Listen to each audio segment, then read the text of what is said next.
असंभव को संभव करने वाले महादेव बिल्कुल अलग हैं। भोले भी हैं और रुद्र भी, उनको जानना सरल भी है और कठिन भी। वह भस्मधारी हैं, सर्पधारी हैं, चंद्रधारी हैं।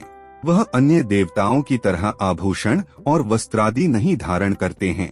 शास्त्रों में भोलेनाथ के चमत्कार के बारे में भी बताया गया है, जो शायद ही उनके भक्त जानते होंगे।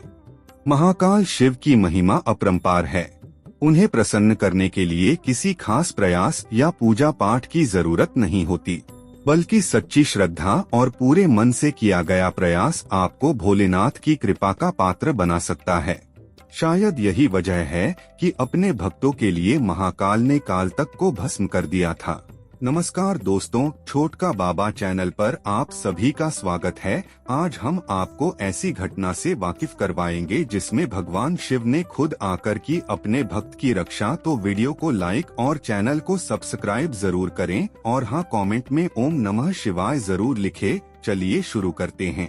जानिए कैसे भगवान ने खुद आकर की अपने भक्त की रक्षा। दोस्तों, एक गांव में एक आदमी रहता था। वह बहुत अच्छा था, हमेशा दूसरों की मदद करता था और उसका दिल बहुत अच्छा था। वह किसी का निरादर नहीं करता था। अपने घर पर आए हुए मेहमानों को बहुत आदर पूर्वक भोजन करवाकर बेचता था और वह प्रत्येक दिन ओम नमः शिवाय का जाप करता था। वह भगवान शिव को दिल से बहुत मानता था और उनकी पूजा अर्चना किया करता था।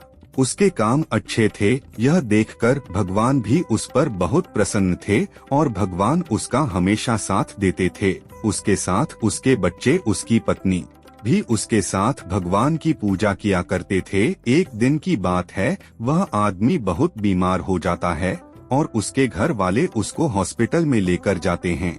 जब वह उसे हॉस्पिटल में लेकर जाते हैं तो डॉक्टर उनको बताता है कि आपको अभी 2 लाख रुपए जमा करवाने पड़ेंगे। अभी के अभी पैसे जमा करवा दो, उसके बाद इनके दिल का ऑपरेशन करना पड़ेगा।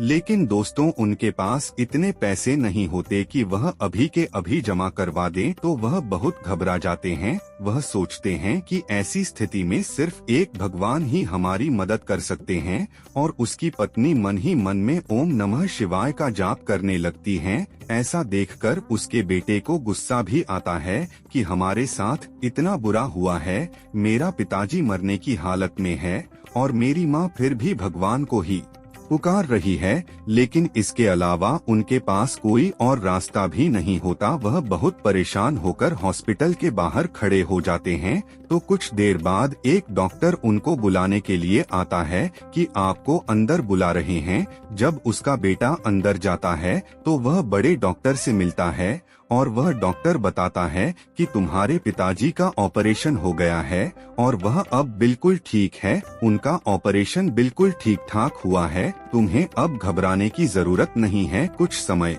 बाद तुम्हारे पिताजी अच्छी तरह स्वस्थ हो जाएंगे। तो वह मन ही मन में सोचता है कि जब मैं और मम्मी बाहर थे तो पैसे किसने दिए होंगे और कौन पैसे लेकर आया होगा। वह डॉक्टर से पूछते हैं कि लेकिन हमने तो पैसे जमा नहीं करवाए थे, तो आपने ऑपरेशन कैसे किया। तो डॉक्टर ने बताया कि मेरे पास एक आदमी आया था और उसने बताया कि वह तुम्हारे पिताजी का दोस्त है और तुम्हारे पिताजी और वो हमेशा साथ रहते हैं। तो वह पैसे देकर गया है और वह बोल रहा था कि अगर कोई पूछे तो उसका नाम महेश बता देना और जब वह ठीक हो जाएगा तो मैं अपने दोस्त से पैसे खुद ही ले लूंगा। तो उनके घर वालों ने सोचा कि चलो कोई होगा जो पैसे देकर गया होगा, शायद हमें ना पता हो कोई पिताजी का दोस्त महेश हो। तो जब उसका पिताजी ठीक होकर घर आता है, उसका पुत्र उसको पूछता है कि तुम्हारे मित्र ने तुम्हारे ऑपरेशन के पैसे दिए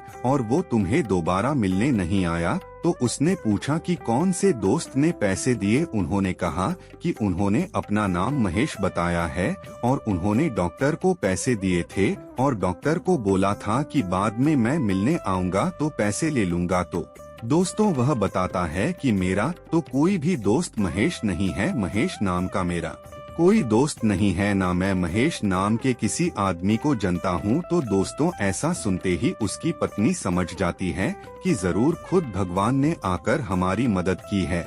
और उन्होंने ऑपरेशन के पैसे दिए हैं, और जब बहुत जानने की कोशिश करने के बाद भी उन्हें कोई महेश नाम का आदमी नहीं मिलता और न कोई पैसे वापस लेना आता है, तो सभी परिवार वाले भगवान के सामने हाथ जोड़कर उनका शुक्रिया अदा करते हैं और बहुत खुश होते हैं कि कितनी मुश्किल की घड़ी में भगवान ने खुद आकर हमारी मदद की है। तो दोस्तों, इस कहानी से हमें यह शिक्षा मिलती है कि अगर हम सच्चे मन से भगवान को याद करते हैं तो इस घोर कलयुग में भी भगवान हमारी मदद करने जरूर आते हैं, या किसी और इंसान के द्वारा हमारी मदद करते हैं, लेकिन दोस्तों मदद जरूर करते हैं, बस विश्वास होना चाहिए। तो दोस्तों, आज के लिए बस इतना ही। उम्मीद करता हूँ हमारे द्वारा दी गई जानकारी आपको पसंद आई होगी। मित्रों, अगर ये वीडियो पसंद आई हो तो वीडियो को लाइक शेयर जरूर करें और कमेंट करना ना भूलें।